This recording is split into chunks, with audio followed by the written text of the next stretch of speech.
¿Qué tal? ¿Cómo le va? Muy buenas noches. Nueva edición de Al fin y al Cabo por Canal C de Cablevisión. Como es habitual, los martes a las 22 horas por el Canal 7, precisamente de Cablevisión. Esta noche vamos a hablar de economía con el doctor Héctor Paglia sobre 4 temas urticantes para el gobierno nacional: déficit fiscal, déficit comercial y el impacto que puede tener una reforma laboral y una reforma financiera. Vamos a hablar con el legislador Juan Pablo Quinteros del Frente Cívico sobre Encenusa, que se ha convertido en la corrupción en Córdoba con respaldo judicial. Él nos va a explicar concretamente de qué se trata. Y finalmente, con el sociólogo Sofanor Novillo Corbalán, vamos a tratar de desentrañar qué está ocurriendo en la política en la República Argentina con los últimos sucesos que han acontecido en estas últimas horas. Auspicios, cuando regresemos, analizamos la economía con el doctor Héctor Paglia. Auspician Al fin y al Cabo. Consejo Profesional de Ciencias Económicas. Fonobús. Lo que buscas en cada viaje. Bancor. Subico, un gremio fuerte. Conducción Gustavo Pedroca. Defensoría del Pueblo de la Provincia de Córdoba. Estudio jurídico del doctor Carlos Nagy, abogado penalista. Universidad Tecnológica Nacional, Facultad Regional Córdoba. Cotreco, Córdoba Limpia, Limpia Cotreco.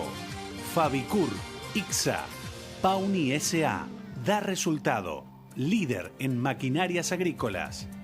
Marco Aurelio Sosa. Urbantex Aberturas, tecnología de alta calidad. Cooperativa Horizonte, los pies sobre la tierra. Inversia S.A. Mediterránea de Inversiones. CIAFA, Sistema Informático de Fármacos Antineoplásico. Instituto San Agustín S.R.L. INIX, Droguería Oncológica. Municipalidad de Córdoba, la MUNI. Colector, Instituto Ulton, Diagnóstico y Tratamiento Ambulatorio. SADOP OSDOP, Sindicato de Docentes Privados. Huecara del Interior. Centro Integral Robles, Centro de Tratamiento de Diagnóstico Cardiológico. Novar, calidad y tecnología para su vista. La Anastasia, calidad y buen gusto. Pueblo Santo, Restobar de Sabores y Música. Doctora Elvia Guzmán, especialista en Derecho Previsional. Reina Ada Peluquería. Colegio de Farmacéuticos Córdoba. Grupo Telecom.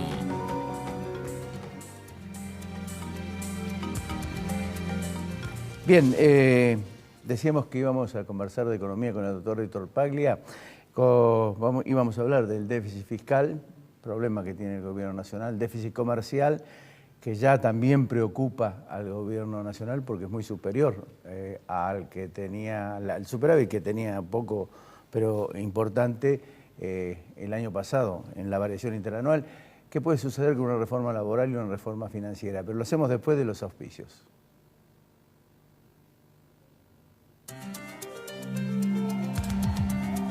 Auspician la columna económica del licenciado Alfredo Blanco, Bancor. Municipalidad de la Ciudad de Córdoba, la MUNI. Fabicur, ICSA. Marco Aurelio Sosa. Urbantex, tecnología de alta calidad. Héctor, ¿qué tal? ¿Cómo te va? ¿Qué tal? ¿Cómo va, Ricardo? Bueno, yo he marcado 4 puntos, es decir, hay un déficit fiscal muy pronunciado que el gobierno no puede resolver ni siquiera con la contracción de deuda, que se ha vuelto también un problema para el gobierno nacional. Hay un déficit comercial que es muy superior a ese pequeño superávit que había interanualmente hace un año atrás. Y bueno, y tenemos estos proyectos de reforma laboral y reforma financiera que también tendría que tener su impacto dentro del contexto presupuestario, ¿no? Sí, ¿Por dónde querés empezar? En realidad yo creo que primero hay que ponerlo en contexto. Creo que tanto el gobierno como la oposición ha priorizado el debate electoral por otros carriles y no precisamente por el económico. Quizás el gobierno, porque hasta ahora no ha tenido grandes logros que se hayan hecho sentir en la población para poder dar ese debate, y la oposición también porque ha tenido una renuencia permanente a aportar ideas para alternativas frente a lo que el gobierno está haciendo. Dicho esto, el nombre del juego por estos días se llama transición, es decir, la transición que va desde las PASO hasta el 22 de octubre. Después del 22 de octubre se abre un panorama de reformas que se irían encarando. Digo irían porque el gobierno no lo desmiente, pero tampoco lo confirma. Es muy difícil encontrar la información y vinculada esta reforma precisamente a cambios estructurales que permitan superar los grandes problemas macroeconómicos que hoy se presentan, que bien lo ha señalado, vinculado al déficit fiscal, que en términos consolidados está coqueteando alrededor del 8% del PBI, el déficit comercial, que ha tenido un salto muy importante en el acumulado de los primeros 7 meses de este año, que ha estado alrededor de un déficit de 3.800, 3.900 millones de dólares, lo cual proyectado a todo el año 2017 estaríamos en alrededor de los 6.000 millones de dólares, uno de los valores más altos de la historia económica argentina.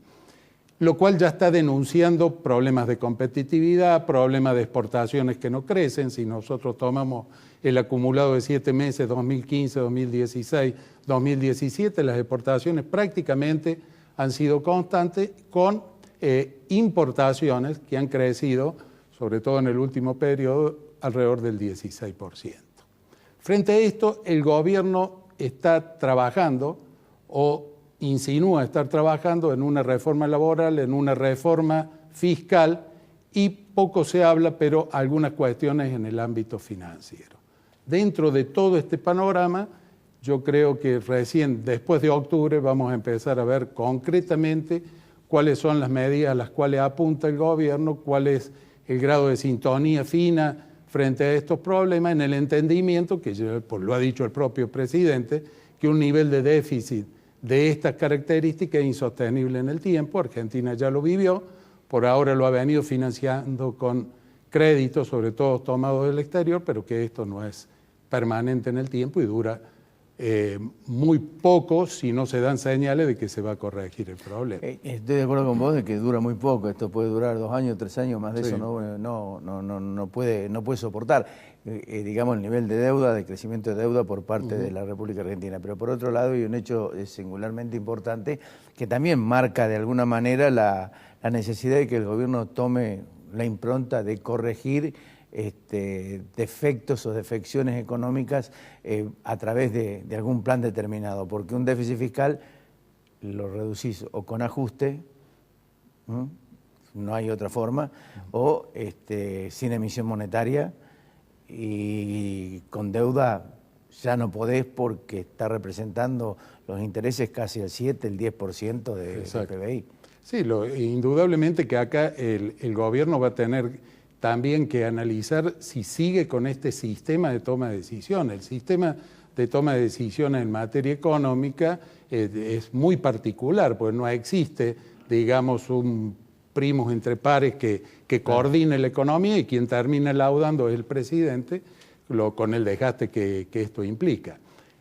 Todo esto dentro de un contexto internacional que está muy convulsionado, sobre todo por las tensiones entre Estados Unidos, el problema Corea del Norte, y también con un clima social interno en donde ha irrumpido la violencia callejera en los últimos acontecimientos, que también ahí el gobierno va a tener que demostrar destreza para transmitir confianza en este aspecto, porque quien evalúa un panorama de inversiones toma todas estas cuestiones, y este tema de no resolverse rápido y bien puede traer encerrado un cisne negro que nadie espera, pero que puede producirse y que esto va a tener repercusiones económicas.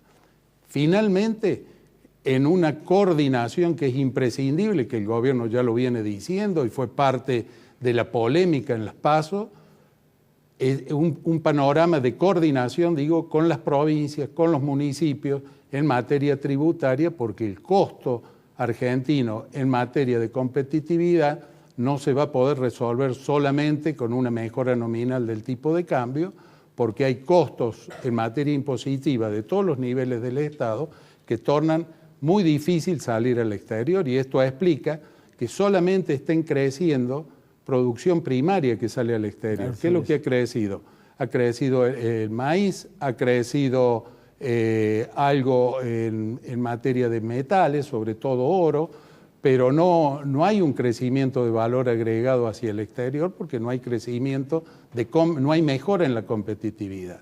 Entonces la agenda es bastante compleja. Claro, vos tocaste el el tema de las provincias. Las provincias están requiriendo una discusión o una rediscusión del tema de la coparticipación federal. Sí. Es decir, más cuando la provincia de Buenos Aires está exigiendo que se actualice los 650 millones de pesos que recibía concretamente el impuesto a las ganancias, aunque los gobiernos por arriba de los 650 siempre le han otorgado un plafón mayor de asistencia a la provincia de Buenos Aires.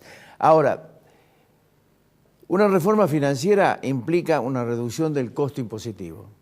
Una reducción del costo impositivo, del costo de la presión impositiva, implica menores ingresos.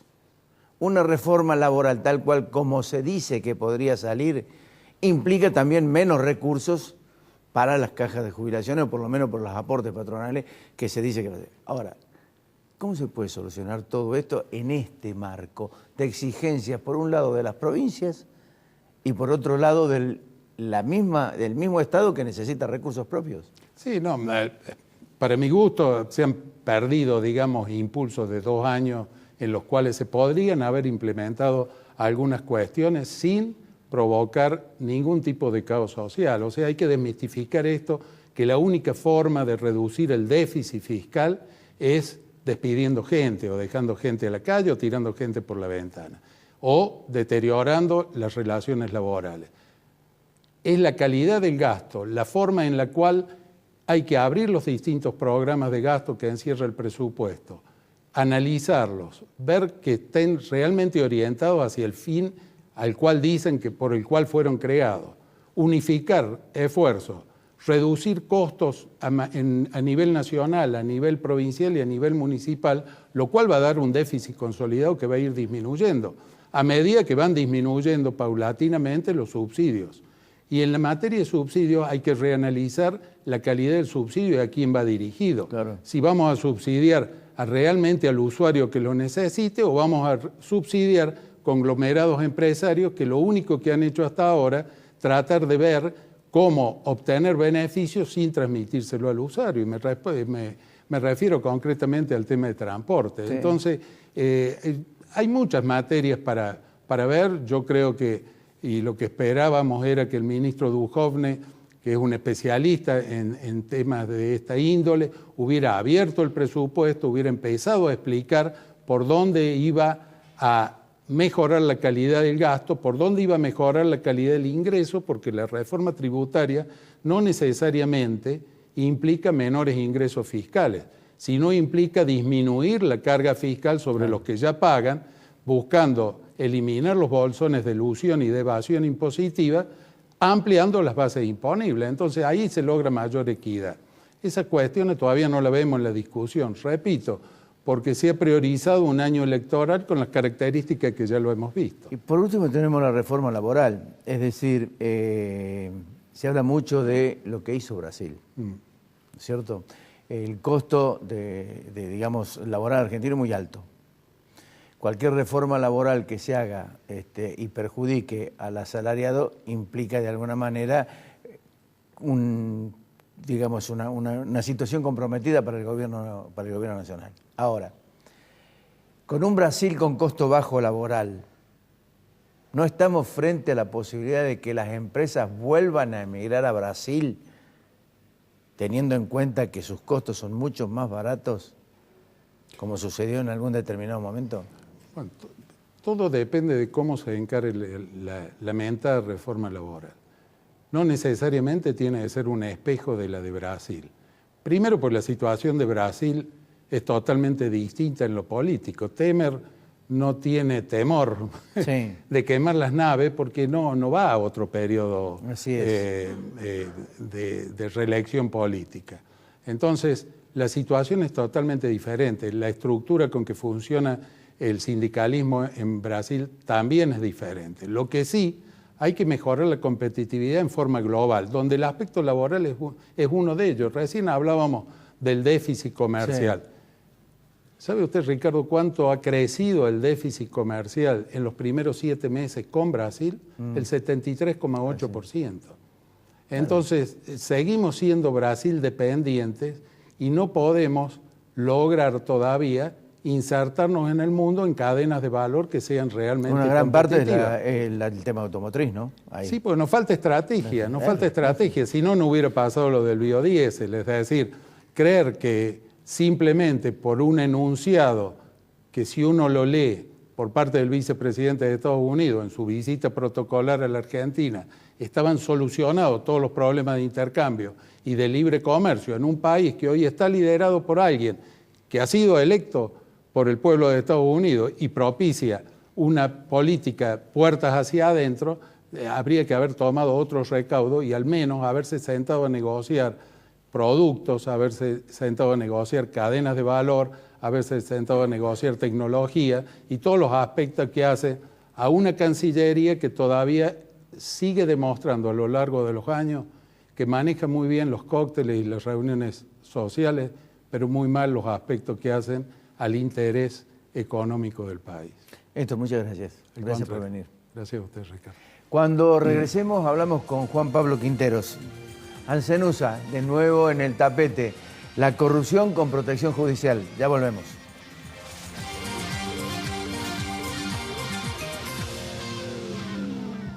Blanqueo y moratoria.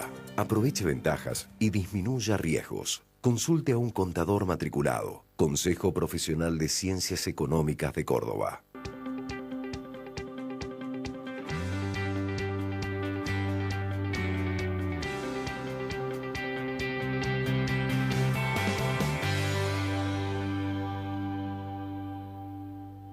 Con crédito hipotecario Casa Bancor tenés las mejores condiciones para compra o construcción. Por la reducción de ingresos brutos resuelta por el gobierno de la provincia de Córdoba, ampliamos el monto hasta 2.500.000 pesos y bajamos la tasa a 4,9% anual.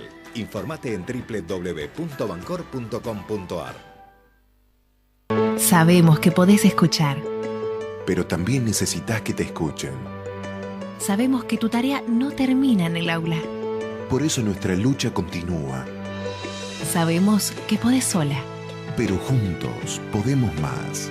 SADOP, en defensa de los derechos de los docentes privados. Subico, un gremio fuerte. Conducción Gustavo Pedroca. Estudiantes de quinto y sexto año de la ciudad de Altagracia participaron del encuentro de jóvenes multiplicadores contra la violencia de género, impulsado por el Instituto de Género y Promoción de la Igualdad del Defensor del Pueblo, la Asociación de Mujeres Jueces de Argentina, la Dirección de Educación de la Municipalidad de Altagracia y el Consejo Municipal de Niñez y Adolescencia. Mediante un taller lúdico, los jóvenes trabajaron sobre la violencia en el noviazgo adolescente, buscando visibilizar esta problemática y multiplicar las acciones para enfrentarla en el ámbito local. Mario de Cara, defensor del pueblo de la provincia de Córdoba. Estudio jurídico del doctor Carlos Nagy, abogado penalista. Universidad Tecnológica Nacional, Facultad Regional Córdoba. Más de 60 años comprometidos con la ingeniería. La calidad, nuestra pasión. La satisfacción del cliente, nuestra obsesión. En Fabicur Ixa hacemos la vida más segura. www.fabicur.com.ar. Red de concesionarios Pauni Sanelo. Hola, soy Cotrequito. Quiero darte unos consejos. No arrojes residuos en la calle. Usa los cestos papeleros. No tires residuos en terrenos baldíos. Y los días feriados no saques la basura. Recordá que mantener esta ciudad limpia depende de todos. Ciudad limpia, ciudad mejor. Cotreco, higiene urbana. www.cotreco.com. Centro Tomografía Computada Córdoba Sociedad Anónima. Instituto Ulton, líder en diagnóstico por imágenes. Primer instituto de cirugía ambulatoria mínimamente invasiva del interior del país. Avenida Vélez Arfiel 562, Córdoba, Argentina. Teléfono 0351-426-7700.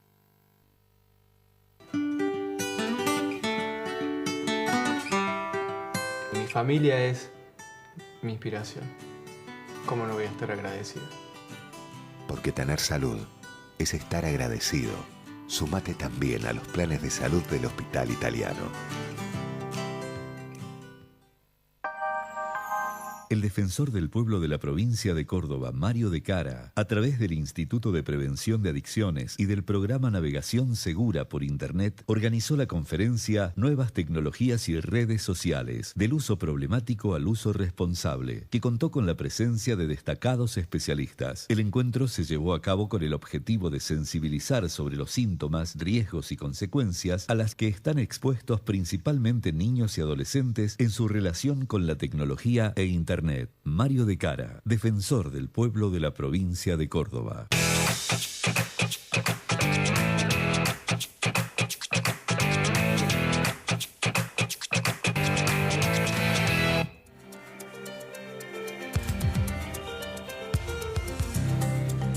Bien, Anzanusa sigue siendo tema. La Asociación Civil Asoma presentó ante la justicia el pedido de constituirse en querellante, fue rechazado.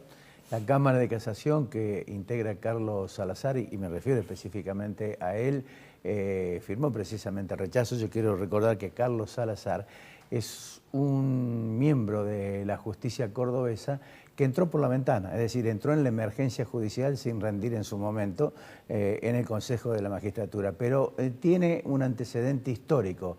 Creo que la única causa que envió a juicio oral y que fue ratificada por la jueza correspondiente, en ese momento Lucía Freddy, el fiscal anticorrupción a Mayusco, que fue la del Exipam, fue rechazada precisamente por la Cámara de Casación, llamada en algún momento la Cámara del Perdón, que integra precisamente este señor Carlos Salazar.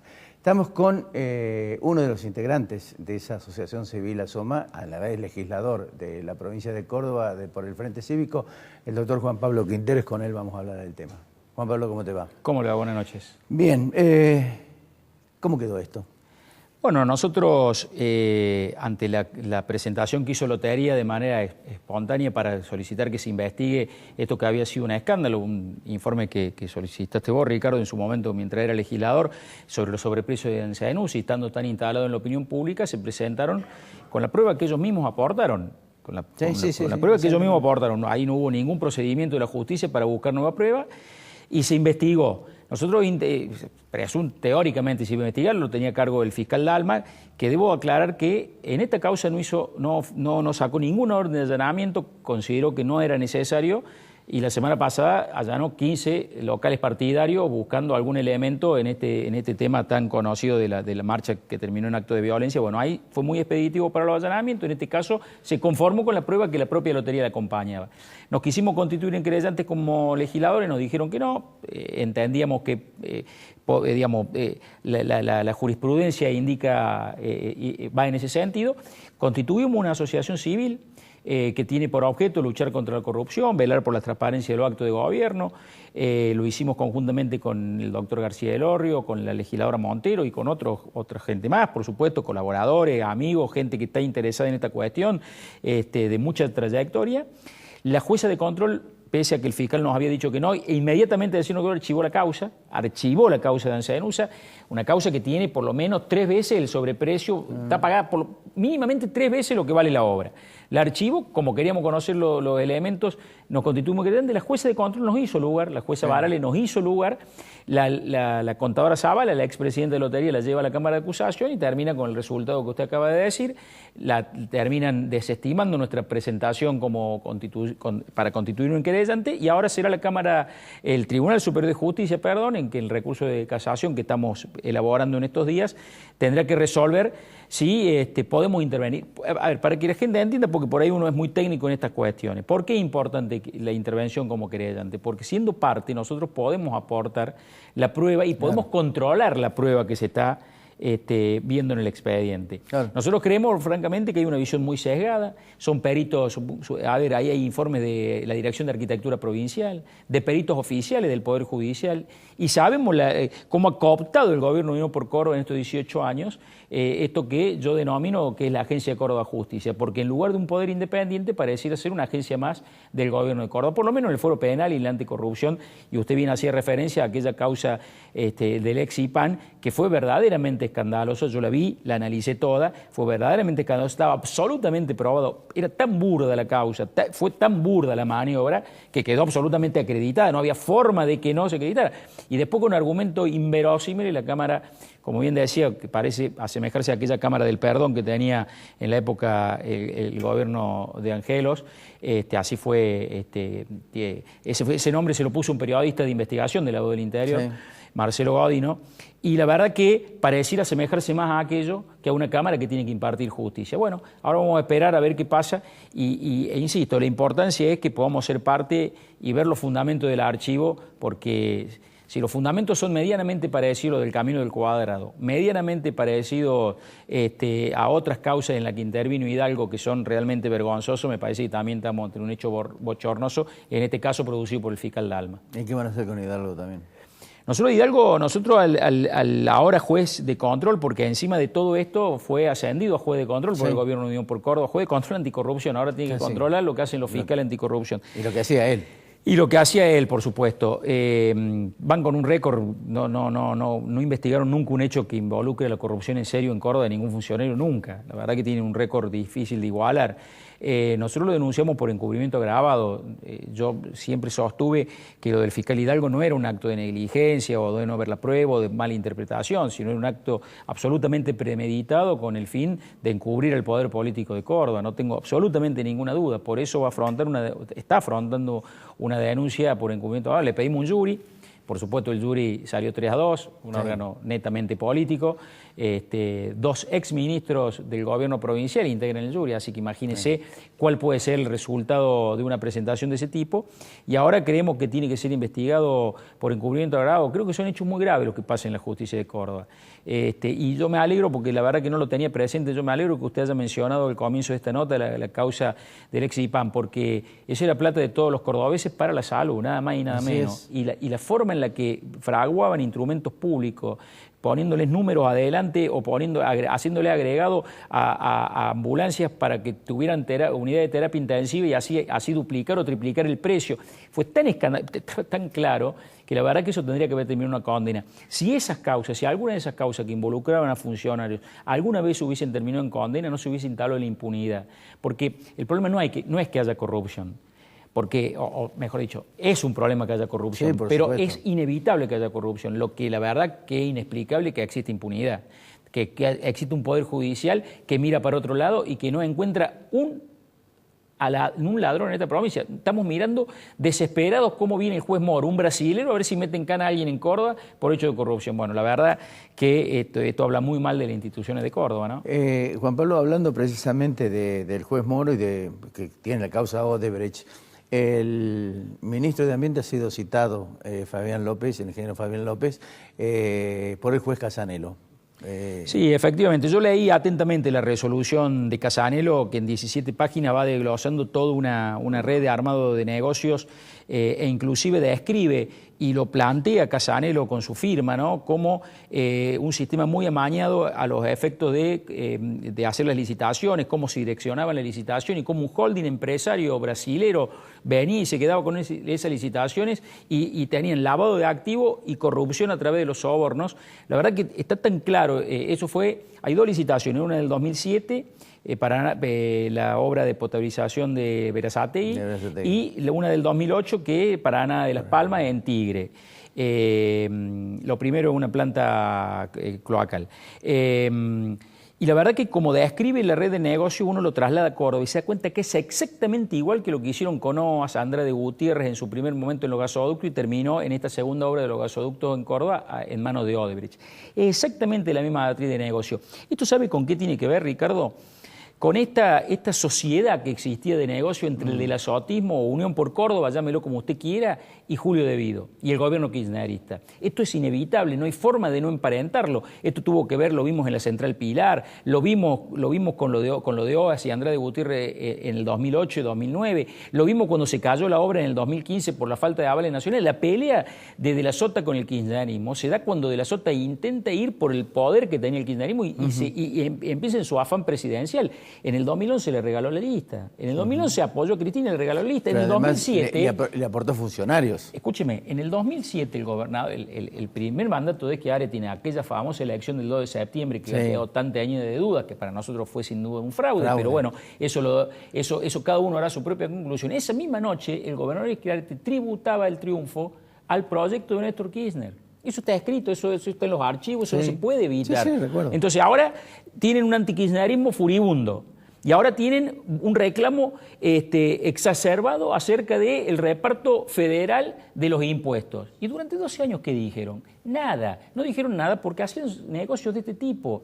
Está claro que esta matriz de negocio que se instaló en el kirchnerismo se instaló también en Córdoba. Y está claro que José Manuel de la Sota fue el principal artífice de esta cuestión, siendo embajador en Brasil, adquirió las relaciones con las empresas brasileras. Las trajo a Córdoba. Las trajo a Córdoba e intentó esa matriz de negocio en Córdoba. Bueno, salvo para el gobernador Schiaretti, que dice que Odebrecht trabaja bien, barato y rápido.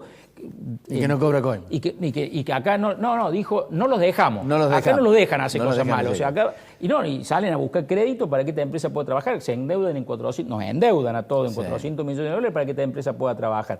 Para Odebrecht, Córdoba, sin ningún lugar a duda, es lo que era la isla de la fantasía para lo que la visitaban. Le voy a dar un dato, simplemente para cerrar. La deuda que se contrajo con valor de dólar a 19 pesos, 18, 19 pesos a fin de año, va a aumentar aproximadamente entre 4.500 y 5.500 millones de pesos. Claro, exactamente. Bueno, es el problema del endeudamiento en dólares, pero esa es la parte de la historia que no cuentan, ¿no? Están obsesionados Schiaretti por hacer los gasoductos que me parece que han perdido las formas. Y las formas en la política son muy importantes, porque detrás de la falta de las formas empiezan los hechos de corrupción y empiezan todas estas irregularidades que, más que irregularidades, son grandes robos. Grandes robos. La obra pública ha sido históricamente la caja que ha bancado la política. Entonces yo sinceramente cuando escucho un presidente que dice vamos a terminar con la obra pública financiando la política, a mí, usted sabe que en esto de Odebrecht hay empresas vinculadas al presidente que están involucradas. Y sin embargo a mí me causa mucha tranquilidad escucharlo al presidente y decir, bueno, vamos a investigar todo lo que haya que investigar y que caiga el que tenga que caer. La verdad que en mi caso yo tengo la seguridad de que acá la matriz de corrupción ha sido la misma y lo que no tenemos es fiscales que investiguen. Por eso nos fuimos a Buenos Aires y por eso hicimos una presentación ante el juez Moro el 26 de junio con García del Orrio y con la legisladora Montero, y seguramente en el transcurso de este mes, más a fin de mes, casi ya nos han avisado que casi seguramente nos va a estar recibiendo el propio juez y vamos a tener una entrevista porque a Mayusco ahora sacó, no sé, vio que hizo el exhorto que Hidalgo no quiso hacer cuando lo presentaron ustedes. ¿Se acuerda que Hidalgo dijo que no había ningún motivo para hacer un exhorto porque esa empresa no había ganado, que había salido segunda, que era la primera vez que una empresa que Coimea sale segunda sin conocer el resto de la historia, que no solamente no había constancia que hubiesen puesto en Córdoba, sino que ni siquiera en Argentina? Bueno, por eso mismo ahora a Mayusco libra un exhorto. O sea, la verdad que evidentemente han leído lo mismo, pero han hecho dos interpretaciones distintas. Bueno, ahora nos iremos a hablar con Moro porque nos interesa mucho que ese exhorto se conteste y básicamente que Yusef, que es el arrepentido, nos diga quiénes son los que han cobrado. Los que han cobrado la coima en Córdoba. Juan Pablo, gracias. No, gracias a usted. Cuando regresemos con Sofanor Novillo Corbalán, analizamos la política argentina. Ya volvemos.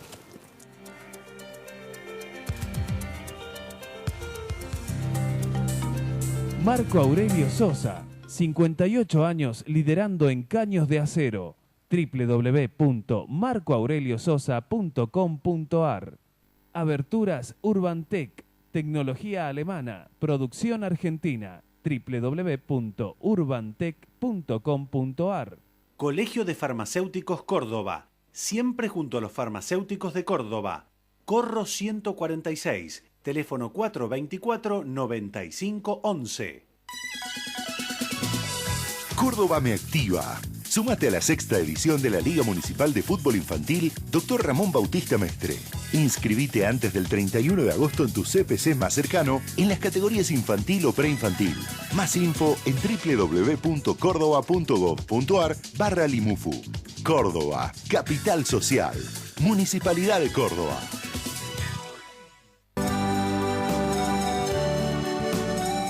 Cooperativa Horizonte, 34 años de trayectoria y más de 10.000 viviendas entregadas a sus asociados. Usted ingresa sin requisitos, porque sabemos que no todos poseen determinado grupo familiar, ni un trabajo en blanco, y menos de una suma inicial para entregar. A la vivienda propia se llega seguro. Decidite. Horizonte, los pies sobre la tierra. Inversia Mediterránea de Inversiones, SRL. CIAFA, Sistema Informático de Fármacos Antineoplásico. Instituto San Agustín, SRL. IMIX, Droguería Oncológica. Colector, junto a Rentas, trabajando por el futuro de los cordobeses. OSDOP, la obra social del docente privado. Huecara del Interior, acompaña y protege a cada trabajador. Sabemos de nuestros derechos, pero también somos conscientes de nuestras obligaciones a la hora de protestar. Desde la nueva dirigencia le decimos responsabilidad social sindical. Huecara del Interior, el sindicato de los peajes y de la construcción. Sabemos que podés escuchar. Pero también necesitas que te escuchen. Sabemos que tu tarea no termina en el aula. Por eso nuestra lucha continúa. Sabemos que podés sola. Pero juntos podemos más. SADOP, en defensa de los derechos de los docentes privados.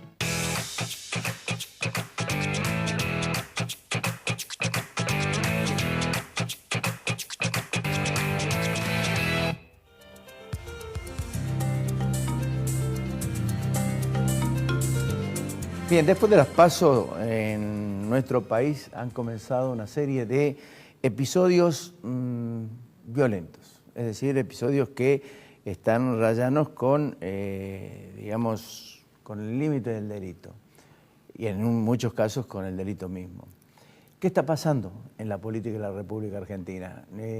La oposición en este caso no sabe interpretar la elección de las urnas.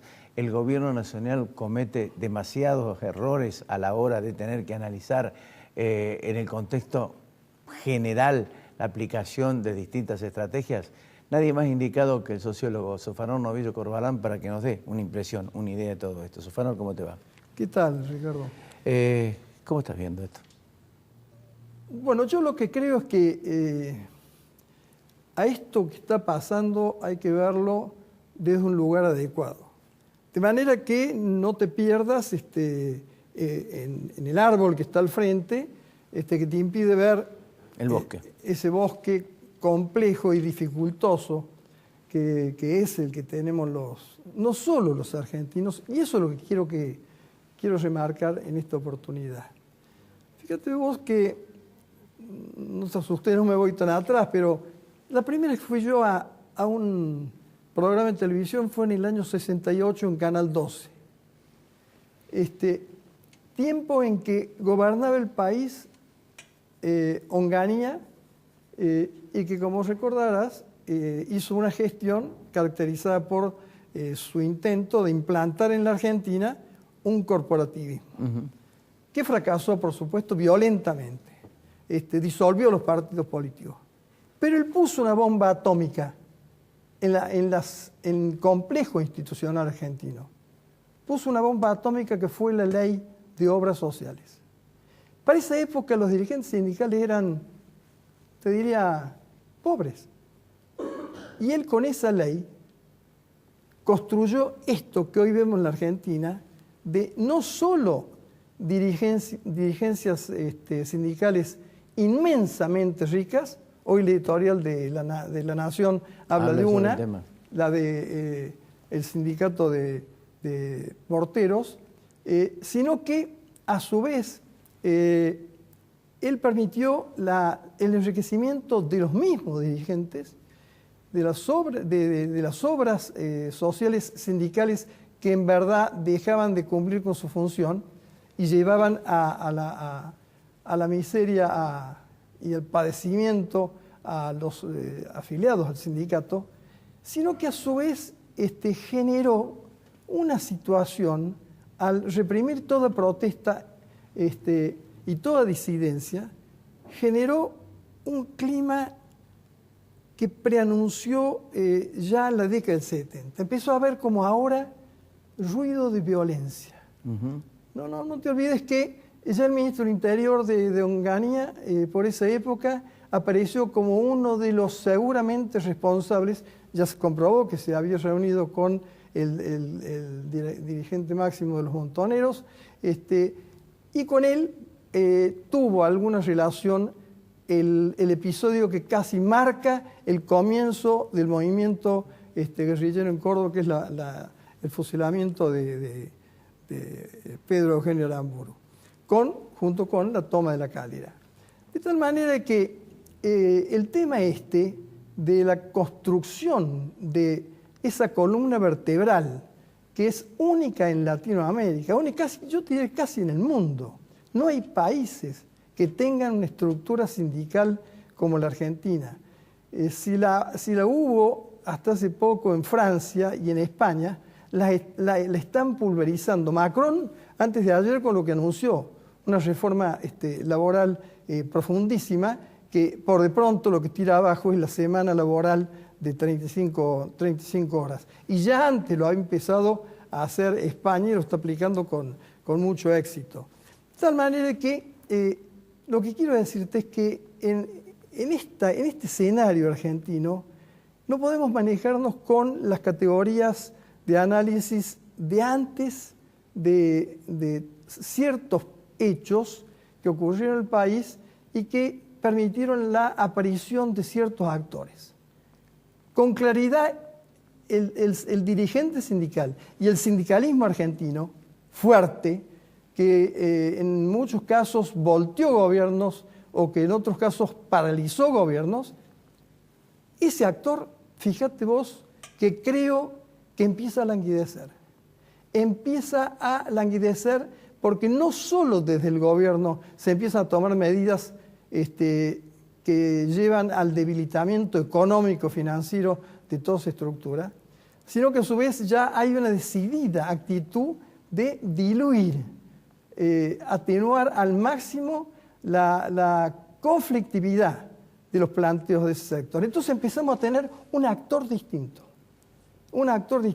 que probablemente sea sustituido por lo que se llaman ahora movimientos sociales, que son un producto probablemente no querido, pero no por ello menos perjudicial, del kirchnerismo. Y con los partidos yo creo que acá podemos emparejarnos con Brasil, Uruguay, Argentina y Chile. Son los 4 países están teniendo procesos de algún modo que puede emparejarlos de tal manera que puede para los próximos 2 o 3 años empezar a ver un panorama institucional muy distinto. Brasil no hay necesidad que hable mucho porque lo tenemos muy claro. En Uruguay, que gobierna el Frente Amplio de hace décadas, como sabemos, muy de izquierda, creado por Sendic, que crea el movimiento montonero, Tupamaro y después el Frente Amplio, se lo acaba de detectar como responsable de negociados. Ya había tenido problemas porque había legado títulos que no tenía, que los había obtenido en Cuba y ni siquiera esa carrera se daba ni siquiera ese país. Y el Frente Amplio empieza como a perder glóbulos rojos y ya pareciera como que la coalición flexible de colorados y blancos con un candidato a la calle, hijo de un presidente de orientación liberal, podría muy probablemente ganar las próximas elecciones. ¿Cómo lo trasladas eso? Digamos, esta convulsión social que hay en estos momentos, ¿a quién le atribuís, por ejemplo, esa reacción social visceral por parte de sectores que se transforman en violencia? Acá el tema está en cómo se pueden ir transformando las estructuras partidarias. En Brasil, muy probablemente haya en las próximas elecciones, cuando sean, haya 2 grandes espacios, más que partidos, espacios que van a tener un sesgo, probablemente, si vamos a utilizar categorías viejas, de izquierda y derecha. Muy probablemente en Uruguay pase exactamente lo mismo. Habrá una coalición blanda entre colorados y blancos y esta coalición de Frente Amplio con un amontonamiento de partidos de izquierda que también tendrá el mismo carácter. En Chile, después de ese fracaso estrepitoso de Bachelet, que el primer día que comenzó a gestionar, su familia cometió un fraude el hijo de 15 millones de dólares, etc. El famoso caso, para quienes vemos muchos canales de Chile, ahí comenzó el caso Cabal.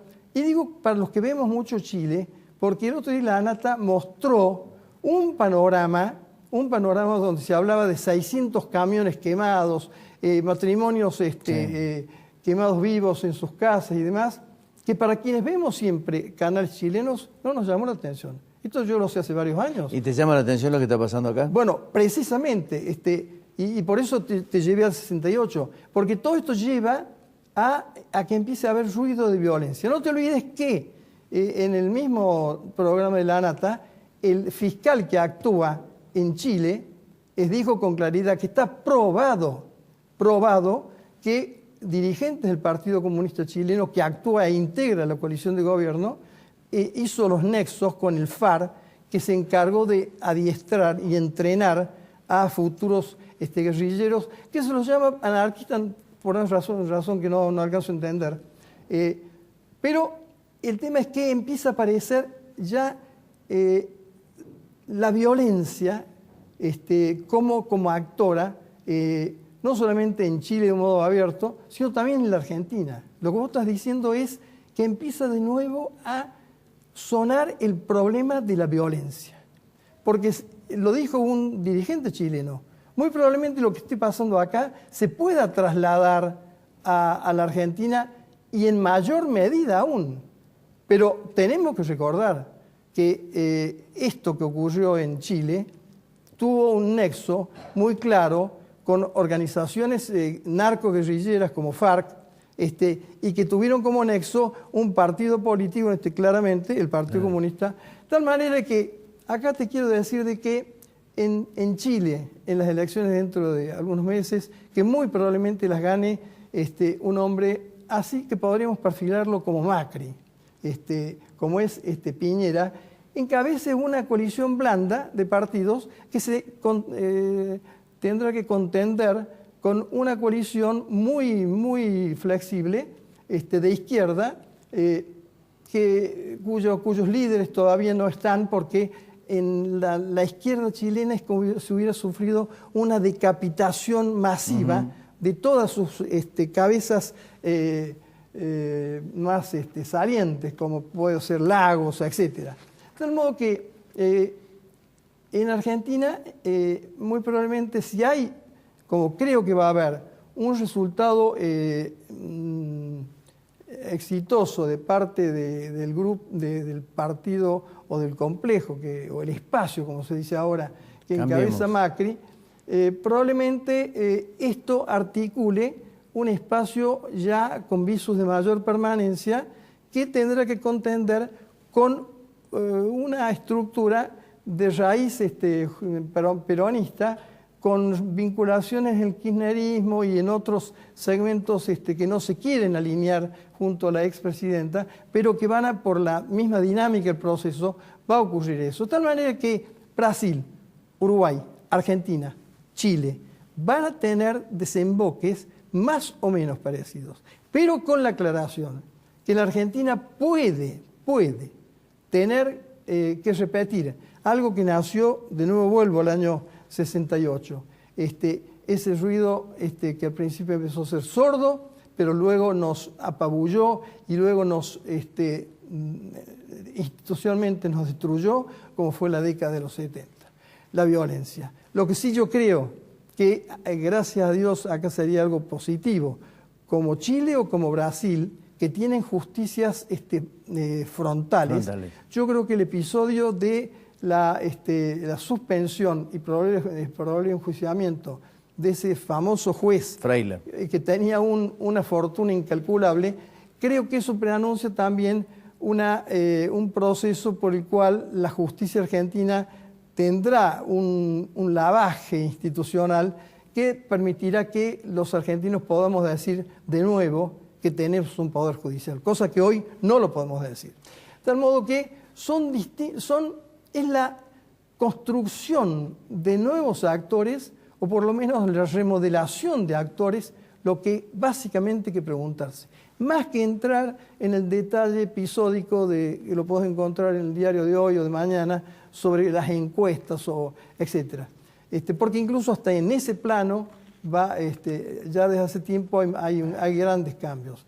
El cuarto poder, como eran los medios audiovisuales, gráficos, etc., siguen perdiendo potencialidad para conducir a la opinión pública y construir la agenda política a la opinión pública, sino que sería ya las redes sociales, lo que yo llamo el quinto poder, la que realmente decide o define las posiciones a tomar. Te agradezco mucho. Gracias por venir. Gracias a vos. Ya volvemos.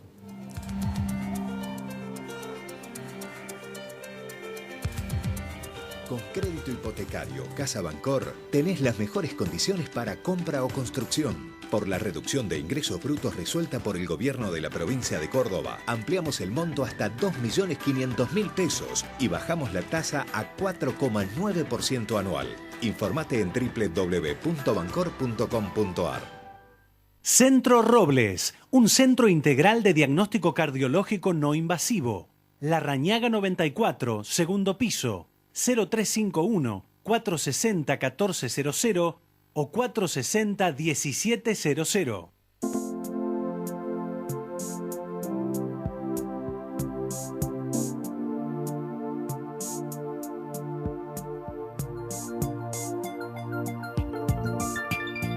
Hay un antes y un después en tu manera de ver las cosas. Descubrí tu mirada en High Definition. Novar. Ver mejor es posible. La Anastasia, buena comida. 24 de septiembre, 1035, Barrio General Paz. Pueblo Santo, tu lugar. Almuerzos, meriendas, tapas, picadas, cócteles y buena música. 24 de septiembre 946, Casa de España, Barrio General Paz. Doctora Elvia Guzmán. Derecho Previsional. Teléfonos 153 1470 00. Reina Ada Peluquería. Uriel Gacero, fisioterapeuta, kinesiólogo.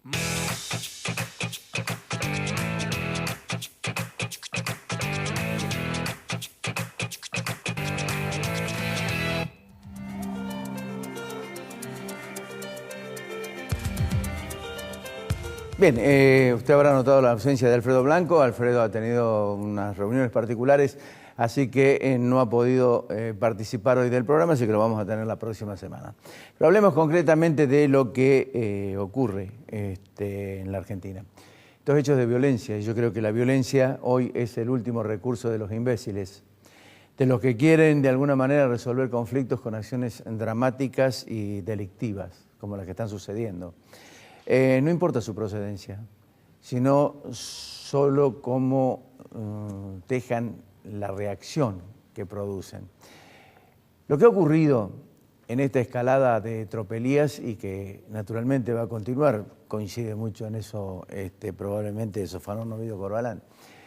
Los bárbaros que todo lo confían a la fuerza y a la violencia no construyen absolutamente nada, esto está total y absolutamente comprobado. Esto lo dijo José Martí, son simientes del odio. Ya no podemos hablar de respeto, concretamente, de solidaridad con los movimientos sociales, con la muchedumbre, y aquí vamos al tema que evidentemente hoy es el centro de atracción periodístico y de la sociedad. Santiago Maldonado, eje de discrepancias sobre su desaparición, que no ha sido la única, no ha sido la única. Pero, como siempre, su utilización política o la utilización política de un desaparecido es insultante. Por las contradicciones, ¿sabe? Por el olvido de muchos, por los archivos que nadie resiste y por la historia reciente que hiere. Santiago Maldonado es un desaparecido, ¿sí? Correcto, forzado y duele. Duele por el pasado, duele por el presente, por el cinismo, sin autoridad moral para utilizar políticamente su vida. Hipócritas de la amnesia, de la historia. ¿Quién desapareció al artesano? Es una incógnita saber qué pasó con su vida hoy.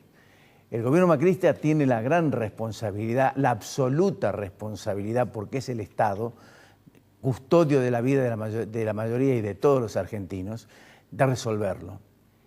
El silencio del presidente inquieta, salvo hoy que ha salido a dar 2 o 3 palabras sobre el tema cuando tendría que haberlo hecho mucho antes. Es la autoridad máxima que debiera haber relevado a la ministra de Seguridad, al jefe de Gendarmería y a los 40 gendarmes y ordenar una investigación acelerada. No se le conoce la voz en el hecho salvo por la particularidad de que hoy dijo 3 o 4 frases. Escuche bien, España en 4 días destruyó la célula terrorista del atentado a la Rambla.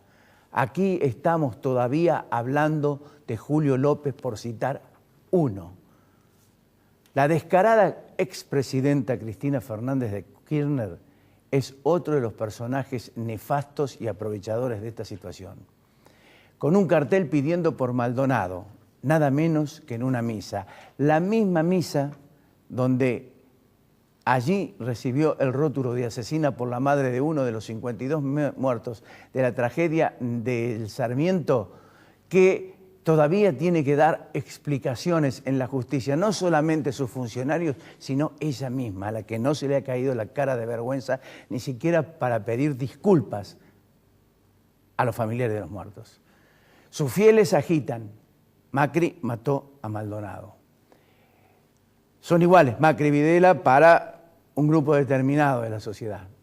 Yo creo que estamos inmersos en una locura. Es como si la locura fuera un placer que solo el loco conoce. La historia argentina de los últimos tiempos condena más de 200 desaparecidos en democracia. Radicales, menemistas, aliancistas, dualdistas, kirchneristas y macristas. O sea, todos tienen sus desaparecidos. Correpi dice que hay 4.600 muertos por gatillo fácil y torturas en todos los gobiernos. 3.070 en épocas de los Kirchner.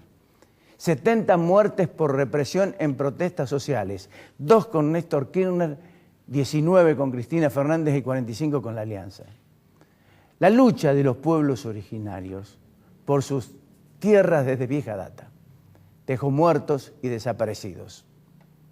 32 que el señor director va a poner en pantalla, usted los puede ver, de 2003 a 2011, en los gobiernos de Néstor y de Cristina Fernández de Kirchner. Y puntualizo a los K, porque la nula autoridad moral para la crítica los inhibe. No escuché ni de ellos, ni de la permanente dirigente crítica de las organizaciones de derechos humanos en los colegios hablar de esto. Tampoco a la militancia, que reclama que por el artesano pedir justicia por la nómina de los 32 asesinados desde 2003. Eran protestas sociales en defensa de derechos y de avasallar a las poblaciones originarias. Las mismas a las que se sumaba Santiago Maldonado, al que encartelan pidiendo saber dónde está. Imposible poner una pancarta que diga dónde están los 32 asesinados en democracia desde 2003. Imposible, ¿sabe por qué? Porque están muertos. ¿En qué mundo vive Cristina Fernández de Kirchner para utilizar la figura de Maldonado en forma política? Cristina Fernández de Kirchner dice, veo la noche oscura. Por eso, cuando Cristina Fernández de Kirchner habla de noches oscuras, debiera pensar en la propia. Proyecto K, ley antiterrorista, por ejemplo, que sirvió para esos 32 muertos. Las 32 muertes mientras batía su política de derechos humanos a sus lúmpenes. Mauricio Macri tiene el deber de la verdad de lo ocurrido con Santiago Maldonado. Cristina Fernández de Kirchner, dejar de ser farsante, de llevar en una mano la piedra y en la otra mostrar el pan. Hasta la semana que viene.